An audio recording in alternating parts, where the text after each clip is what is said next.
बिस्मिल्लाहिर्रहमानिर्रहीम। बोलते कालम के साथ मैं आमिर रज़ा खान, और मैं मुस्कुरा इसलिए रहा हूँ कि 3 माह के बाद ख्याल आया भारतीय एयर चीफ को कि उन्होंने पाकिस्तान के जहाज़ गिराए थे।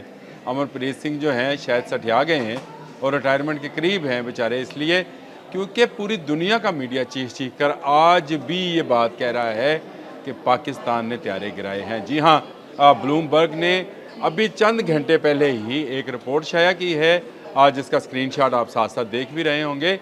इस रिपोर्ट के अंदर उन्होंने स्टोरी ये बनाई है कि अमेरिका जो है वो अपने नए जो मिसाइल है एम 260 उस पर काम को तेज़ी में ला रहा है, और उसके लिए उसकी नेवी और बहरिया ने मज़ीद $1 अरब जारी करने का कह दिया है।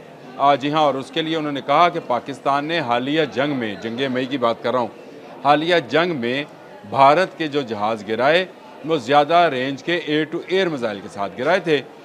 इसलिए चीन जो है बहुत तेज़ी के साथ इन मिसाइल्स में तरक्की कर रहा है, और अब उसका PL-17 भी आ गया है। दूसरे लफ्ज़ों में ये बताना चाह रही हैं अमेरिकन थिंक टैंक कि पाकिस्तान को PL-17 भी मिल जाएगा, जिसकी रेंज जो है 400 किलोमीटर है। जी हाँ, ये तकरीबन 255 माइल्स बनती है।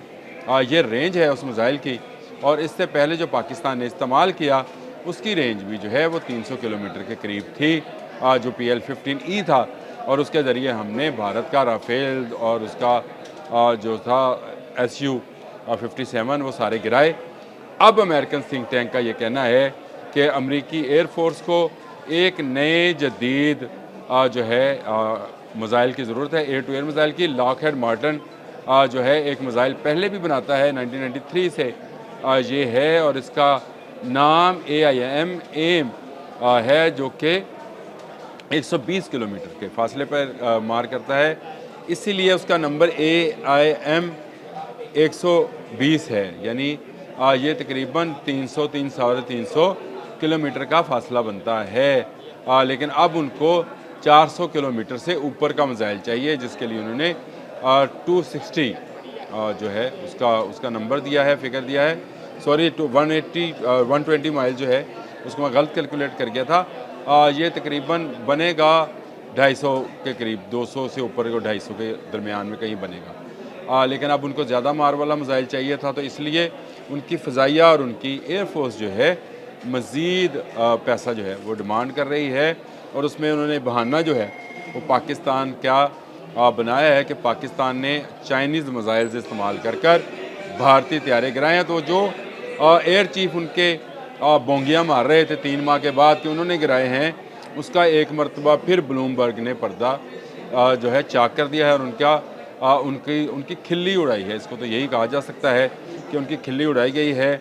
और ये जो नया मिसाइल है जो एम 260 है, इसके लिए जो है मार्टिन हेड को कह दिया गया है, और ये इंटीग्रेटेड किया जाएगा F-22 के साथ और F-35 के साथ। इसके साथ साथ अमेरिका नए F-16 और F-15 बना रहा है जो बिना पायलट के चलेंगे। जी हाँ, बिल्कुल वही हासियतें होंगी जो कि F-16 में हैं, F-15 में हैं। इस पर मैं किसी दिन फिर बात करूँगा। वो चाहते हैं कि एम 260 जो है इसके साथ भी इंटीग्रेटेड किया जाए, जाके जो एयर टू एयर मिसाइल बाजी है या जहाज़ गिराना है उसमें चीन से सबकत लेके जाई जा सके। गो ये अभी मुमकिन नहीं है, क्योंकि एक लंबे अरसे से इस पर तहकीक जारी है, और चीन जो है वो अपने एयर टू एयर मिसाइल्स को मज़ीद आके लेके जा रहा है। J-35 में उसके ख़्याल में जो मिसाइल है वो PL-22 है, यानी उसकी रेंज जो है वो तकरीबन 550-600 किलोमीटर तक के लिए होगी। उसके अंदर अंदर जो चीज़ उसको नज़र आएगी उस मिसाइल को लॉक किया जाएगा, और वो लॉक किया हुआ मिसाइल उस चीज़ को जाकर हिट करेगा, उड़ा देगा। ये बड़ी डेवलपमेंट है। इससे पहले भी अमेरिकन आर्मी जो है, मैं उसके दादोशुमार देख रहा था, इसमें ब्लूमबर्ग ने भी दस्तावेज़ात का जिक्र किया है। उन्होंने कहा $368 मिलियन आर्मी ने, और तकरीबन 301 मिलियन जो है ख़र्च हो चुके हैं नेवी के लिए एयर टू एयर मिसाइल्स के लिए, और इनके लिए मज़ीद जो है $300 मिलियन यानी और पैसा जो है वो तलब किया जा रहा है, ताकि जदीद से जदीद मिसाइल। देखिए, पाकिस्तान और भारत की जंग सिर्फ पाकिस्तान और भारत की जंग नहीं थी, ये दुनिया में टेक्नोलॉजी की वार थी, पर टेक्नोलॉजी की वार इसलिए थी कि दुनिया का बेहतरीन लड़ाका त्यारा जो किसी जंग में नहीं गिराया जा सकता था, राफेल था। J-10C दूसरी जानब था, यानी पाकिस्तान की जानिब था, और जो हमारा फाइटर प्लेन है JF-17 ब्लॉक 3 वो मौजूद था। ये भी टेस्ट होने थे। J-10C से पहले किसी जंग में टेस्ट नहीं हुआ था, और हमारा ब्लॉक 3 JF-17 थंडर जो हमारा अपना बनाया हुआ है, ये भी किसी जंग में इस्तेमाल नहीं हुआ था। PL-15E भी किसी जंग में इस्तेमाल नहीं होता। इसका मतलब ये हुआ कि ये एक ऐसी जंग थी जिसमें टेक्नोलॉजी को टेस्ट किया जाना था। टेक्नोलॉजी टेस्ट हुई, ना सिर्फ टेक्नोलॉजी टेस्ट हुई बल्कि कैपेबिलिटी ऑफ एयर फोर्स भी टेस्ट हो गई। त्यारे गिर गए भारत के, दुनिया भुचंका रह गई, दुनिया ने समझा कि पता नहीं क्या हो गया।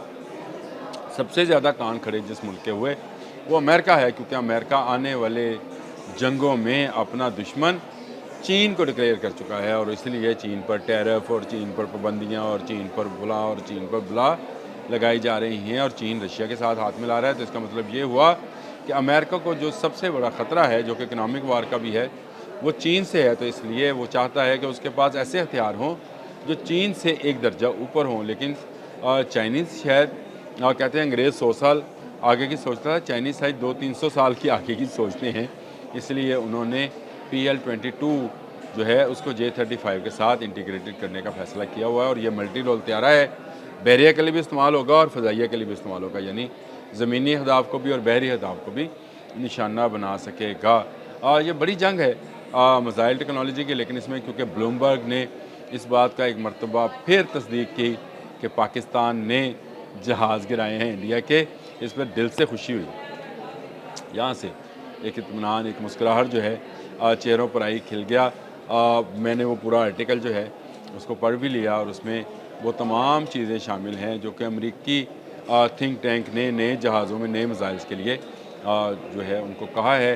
दस्तावेज़ात का भी उन्होंने कहा है कि इसमें मौजूद हैं। लेकिन सबसे बड़ी खुशी की बात यह है कि भारत के आर्मी चीफ़ ने जो बोंगी मारी थी, ब्लूमबर्ग ने उसकी तरदीद जारी कर दिया, उड़ा के रख दिया है।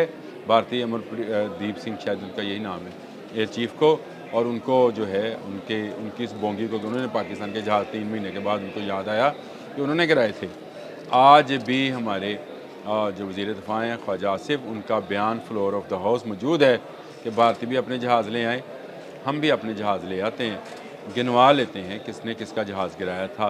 मेरा ख्याल है भारतीय इस पर भी तैयार नहीं होंगे। लेकिन आने वाले वक्त में याद रखिएगा, ये जो खदशात हैं सिर्फ चीन के लिए नहीं हैं, पाकिस्तान के लिए भी हैं, अमेरिका के दिल में भी, भारत के दिल में भी, कि PL-17 भी पाकिस्तान के JF-17 थंडर के साथ इंटीग्रेटेड कर दिया जाएगा, और ये मिसाइल जो है बहुत दूर से अपने आने वाले दुश्मनों को मार गिराएगा। जिस तरह से हमने जंग मई में उनके राफेल गिराए, तो इसके बाद भी वो जो चाहे वो तेजा लेके आएँ या SU-57 जो मर्ज़ी जहाज़ लेके आएँ, वो टिक नहीं पाएंगे ना JF-17 थंडर या J-10C के सामने। और अभी तो हमें J-35 को भी उड़ाना है, और उसके ज़रिए हमने भारतीय बहरी जहाज़ों को और भारतीय बहरी तैयारों को गिराना है। आज ही एक खबर शायद कोई आ रही थी कि भारत ने का जो तेजा प्रोग्राम है उसमें अभी मज़ीद तख़ीर शामिल है। पता नहीं कब से ये 85-83 से शुरू हुआ तेजा प्रोग्राम, आज तक ये मुकम्मल तो नहीं हो सका। अब तक के लिए इतना ही। अल्लाह।